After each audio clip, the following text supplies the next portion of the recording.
La música religiosa en el Renaixement era encara més important que la profana. En el seu moment va moure molts diners en concepte de pagar mestres de capella, compositors, intèrprets, edicions de partitures impreses.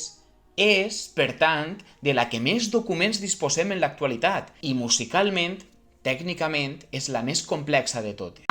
Sí, tiene razón. Per a poder entendre la música religiosa, tècnicament parlant, s'ha d'entendre com el resultat d'un conjunt de possibilitats, d'un efecte dominó. És una suma. De què? Esa es la gran pregunta. Doncs, primer que res, de la figura del mestre de capella, que era el responsable de la música d'una església o una catedral i que tenia un cor a la seva disposició, al qual assajava i li composava música cada setmana. En segon lloc, però quasi igual d'important, de la sonoritat per terceres que havia arribat a Borgonya des d'Anglaterra. En tercer lloc, recordes el sistema rítmic de l'Ars Nova que va inventar Philippe de Vitry i que està explicat en el vídeo de la música religiosa de l'Edat Mitjana? Que sí, claro que sí. Doncs això.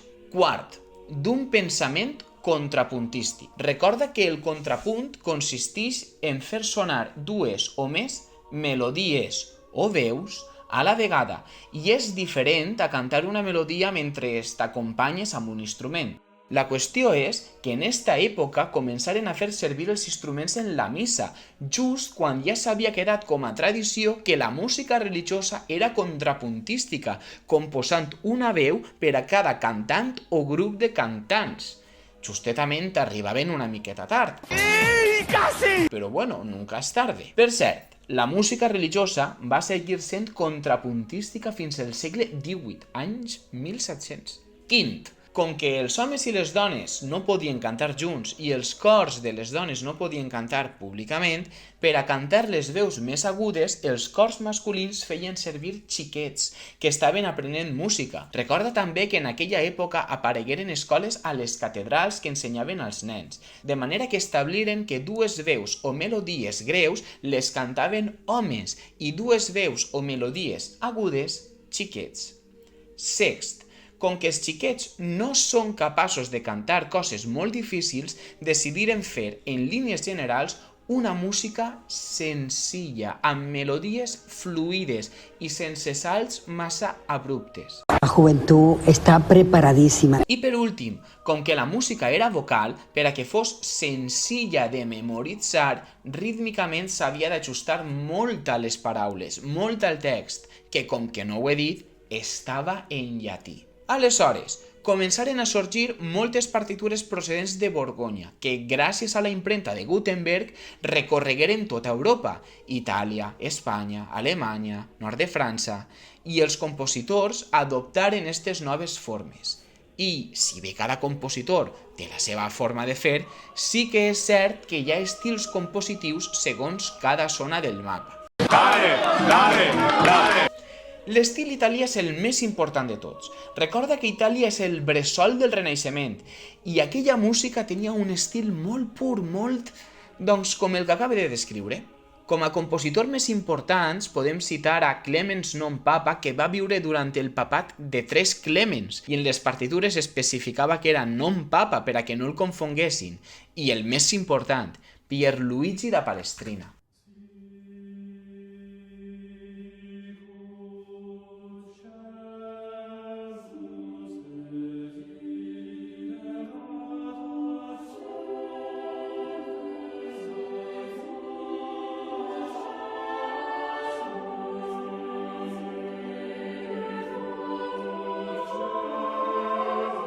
L'estil franc-flamenc com a tal existeix, però les diferències respecte a l'italià són molt tècniques. Utilitzaven ritmes de dansa camuflats contrapuntísticament i agrupacions de frases en nombres imparells, arpegis en veus que portaren a la línia més important, coses molt tècniques. Aquí hay nivel. Com a compositor més important podem destacar a Joaquín Després. L'estil espanyol és, si això pogués ser, encara més místic que l'italià i el franc-flamenc. I podem dir, ahir, que Espanya va parir el compositor més bo del Renaixement, en el romanticisme tenim a Beethoven, en el classicisme tenim a Mozart i en el Renaixement tenim a Tomàs Lluís de Victòria, així de clar.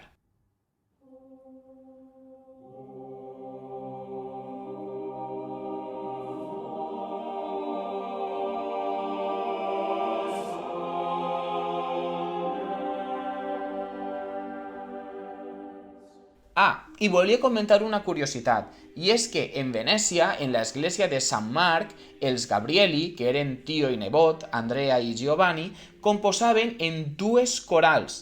Eren l'enveja de tots els compositors de la zona. I ara, què es cantava? Doncs la forma que més es va estendre en Itàlia, França i Espanya va ser el motet. El motet és una peça curta, de 2 a 4 minuts, escrita per a 4 parts, 4 veus o 4 melodies. Contrapuntística, basada en un text en llatí. Un motet es podia fer servir per a la missa o per a qualsevol esdeveniment no litúrgic.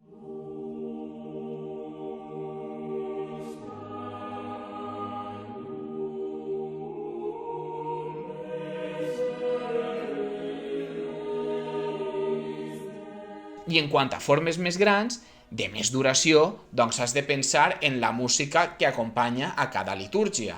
En França, Espanya, Itàlia i el sud d'Alemanya, la litúrgia era la missa. I com ja vaig explicar en el vídeo de la música religiosa medieval, les parts en les que es cantava eren el Kyrie, el Gloria, el Credo, el Sanctus i el Agnus Dei. Pues no me he traído las gafas del cerca.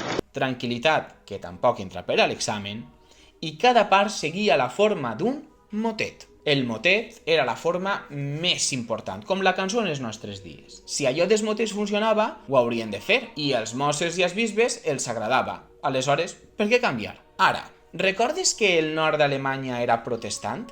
Allí, Martí Luter havia composat uns 374 corals, coral amunt, coral a baix, que eren melodies senzilles i fàcils que podia cantar tot el poble durant les misses protestants. Aquelles melodies s'anomenen corals luterans.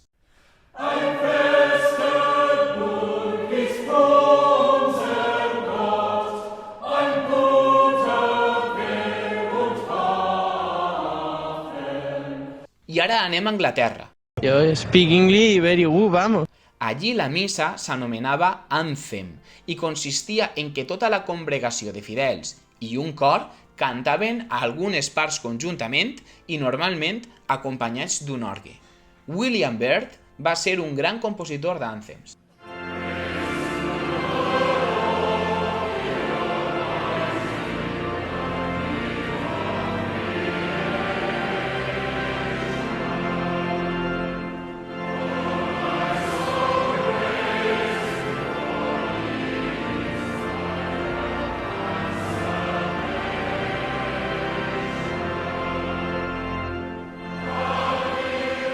I ara, com es cantava? Esa es la gran pregunta. Normalment el cor es posava en un cantó per a no tapar la vista de l'altar major.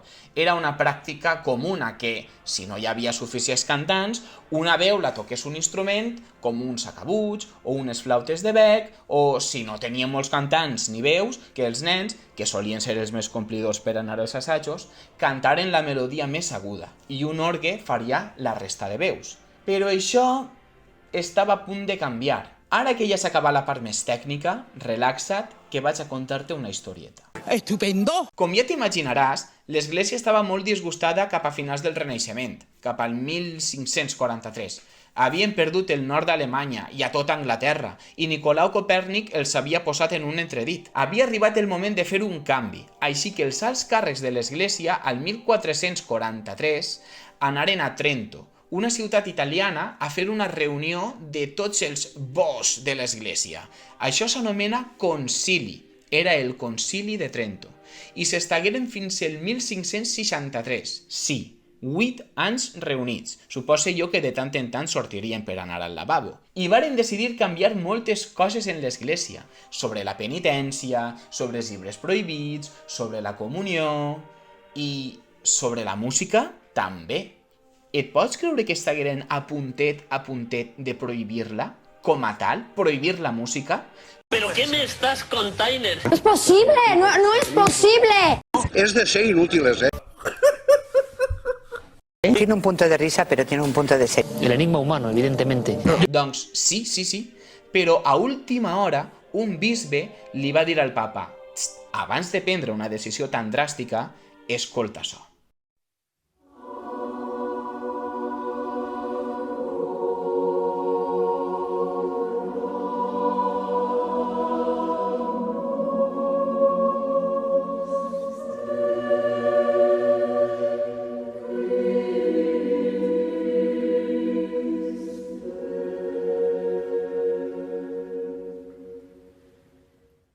Al papa li va agradar tantíssim aquella música que va dictar que la música sí que estava permesa, però sempre i quan fora com la de Tomàs Lluís de Victòria. Ara, això sí, els instruments estaven prohibits. La música havia de sonar sempre dolceta i fluixeta. El contrapunt no podia ser massa complicat, perquè si no, l'home es marejava i no entenia la lletra. Que muy pesado, ¿eh? I moltes coses més. Què passava ara? Què passava amb tots els músics que anaven a cantar a les esglésies? I pitjor, els músics que anaven a tocar, si els instruments estaven prohibits, no podrien anar. I de què treballarien? Ara de què? Què anava a ser d'ells? Està tot molt mal. Està tot molt mal. Molt mal està tot.